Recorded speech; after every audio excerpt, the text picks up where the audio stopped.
Ya, tokoh sepak bola Belanda yakin timnas Indonesia bermain di Piala Dunia 2026. Kita akan melihat mereka begini. Dan legenda Jepang ini singgung pemain Eropa semakin banyak di timnas Indonesia, padahal negaranya adalah peringkat 1 Asia. Ya, reaksi resah supporter China melihat tim kesayangannya menjadi juru kunci klasmen, berani sebut timnas Indonesia itu begini. Simak selengkapnya di sini hanya di Kamus Bola bersama saya untuk Anda.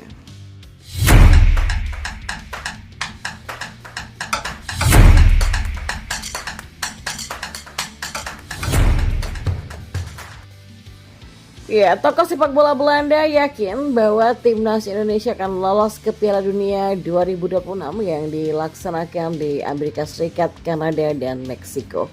Keyakinan tersebut tidak lepas dari banyaknya pemain keturunan Indonesia Belanda yang menjalani naturalisasi. Ya, keberadaan para pemain tersebut telah meningkatkan kualitas timnas Indonesia secara signifikan. Oleh karena itulah, besar kemungkinan timnas Indonesia di bawah Federasi PSSI akan berlaga di Piala Dunia 2026. Salah satu pesohor sepak bola Belanda yang bernama Ton Jenner mengungkapkan bahwa saat ini banyak pemain grade A yang berkarir secara internasional untuk timnas Indonesia. Bermain sepak bola untuk negara itu adalah petualangan yang besar bagi mereka, kata John Jenner. Ayah dari mantan pesepak bola profesional Julian Jenner ini mengungkapkan ada deretan pemain hebat seperti Martin Paes dalam skuad tersebut. Kemudian ada Ivar Jenner, Calvin Verdong, Justin Hapner, Jay Ites, Sandy Wallace, Nathan Cho Aon, Tom Heyi, Ragnar Ratmangun, dan juga Rafael Struijk. Belum lagi tambahan pemain seperti Mies Hilgers dan Eliano Reginder. Mereka semua akan memperjuangkan Indonesia di kualifikasi Piala Dunia 2026.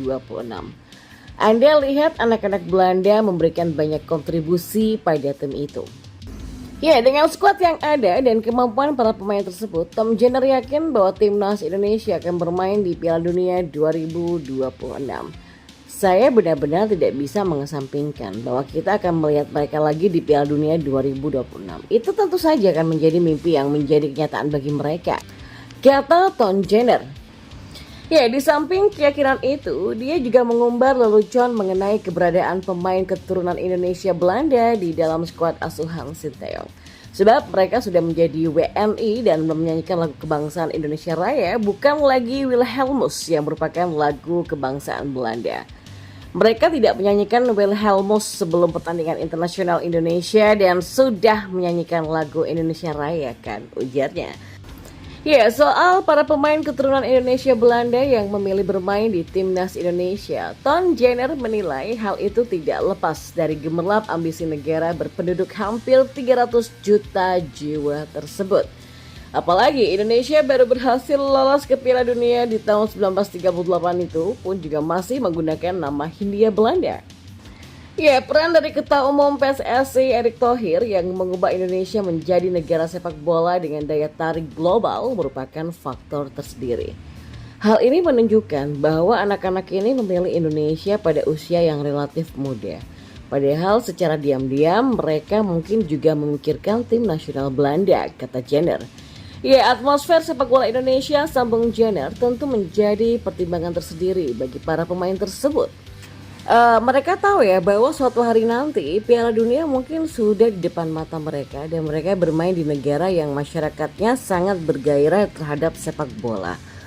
Ya, seriuslah, Anda tidak akan percaya apa yang Anda lihat di sana. 80.000 dari mereka bernyanyi sekuat tenaga di tribun penonton selama 90 menit setiap kalinya. Pemain sepak bola termasuk anak-anak Belanda ini mereka disembah di sana dan mereka seperti ya adalah seorang bintang film, kata Ton Jenner. Dan kita beralih ke informasi bola selanjutnya. Ya, walaupun negaranya diunggulkan, legenda Jepang satu ini bicara soal kualitas timnas Indonesia di bawah asuhan Sinteyong yang mengerikan belakangan ini. Ya, Jepang memang menduduki peringkat pertama klasmen grup C babak ketiga kualifikasi Piala Dunia 2026 dengan torehan poin sempurna yaitu 6. Namun timnas Indonesia tampil mengejutkan setelah menahan imbang Arab Saudi dengan skor 1-1 dan Australia dengan skor 0-0. Skuad Garuda pun bertengger di peringkat 4 klasmen sementara dengan torehan 2 poin. hanya terpaut 1 poin dari Bahrain di peringkat ketiga. Ya, berkat torehan manis itu juga, peringkat FIFA Timnas Indonesia semakin dekat dengan 100 besar, yakni 130. Jauh sebelum kualifikasi dimulai, legenda Jepang Keisuke Honda pernah angkat bicara soal kualitas Timnas Indonesia di masa Sinteyong sejak 4 tahun terakhir. Keisuke Honda menilai skuad Garuda bisa menjadi ancaman nyata bagi negara-negara Asia, dan beginilah komentar mantan pemain AC Milan tersebut. Prestasi demi prestasi terus diukir oleh Timnas Indonesia sejak kedatangan Sinteyong. Strategi potong generasi dan naturalisasi berbuah manis. Yang terbaru ada 2 rekor yang berhasil ditulis oleh Sinteyong bersama Timnas Indonesia. Yang pertama, lolos Piala Asia hingga babak 16 besar. Yang kedua, lolos babak ketiga kualifikasi Piala Dunia 2026 zona Asia sehingga semakin dekat dengan Piala Dunia. Hasil 2 pertandingan terakhir membawa peringkat Timnas Indonesia meroket tajam menempati ranking 130 dunia. Dan itu semakin dekat dengan target Ketua Umum PSSI Erick Thohir yang menginginkan Sinteyong membawa Timnas Indonesia masuk peringkat 100 besar. Ya, melihat perkembangan Timnas Indonesia itu, legenda Jepang Keisuke Honda juga turut memberikan penilaiannya. Indonesia itu kan adalah tim di Asia Tenggara yang sangat berbahaya. Dari segi kualitas, mereka punya pemain yang sempurna. Ya, bukan tidak mungkin jika Timnas Indonesia terus-menerus dalam track yang positif, mereka akan menjadi ancaman bagi negara-negara di Asia lainnya. Ini merupakan tim terlengkap di kawasan dan akan terus berlanjut. Sangat menarik untuk ditunggu, kata Keisuke Honda. Ya, mantan pelatih timnas Kamboja itu juga memperhatikan ada banyak pemain Indonesia yang meniti karir di luar negeri. Saya sudah melihat ada perkembangan pesat Timnas Indonesia, terutama dengan pemain yang banyak tersebar di Eropa, kata legenda Jepang Keisuke Honda. Dalam babak ketiga kualifikasi Piala Dunia 2026 zona Asia, Timnas Indonesia termasuk dalam grup neraka. Dikatakan grup neraka karena Timnas Indonesia harus bersaing dengan 3 tim langganan Piala Dunia. Yang pertama ada Jepang yang merupakan tim dengan peringkat FIFA tertinggi di Asia, yaitu peringkat 18. Samurai Biru sudah 7 kali masuk Piala Dunia dengan pencapaian tertinggi masuk 16 besar. Yang kedua ada Arab Saudi yang sudah 6 kali tampil di ajang paling bergengsi sedunia. Yang ketiga ada Australia yang sudah 5 kali mentas di Piala Dunia.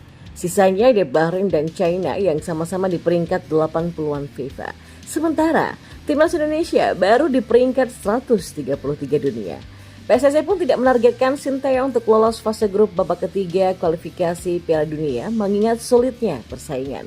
Namun, Erick Thohir meminta juru taktik asal Korea Selatan ini untuk membawa Timnas Indonesia tembus peringkat 100 besar FIFA dalam kontrak barunya sampai 2027 nanti. Nah, pertanyaannya, bisakah Sinteyong menjawab target tersebut? Ya, menarik untuk dinantikan.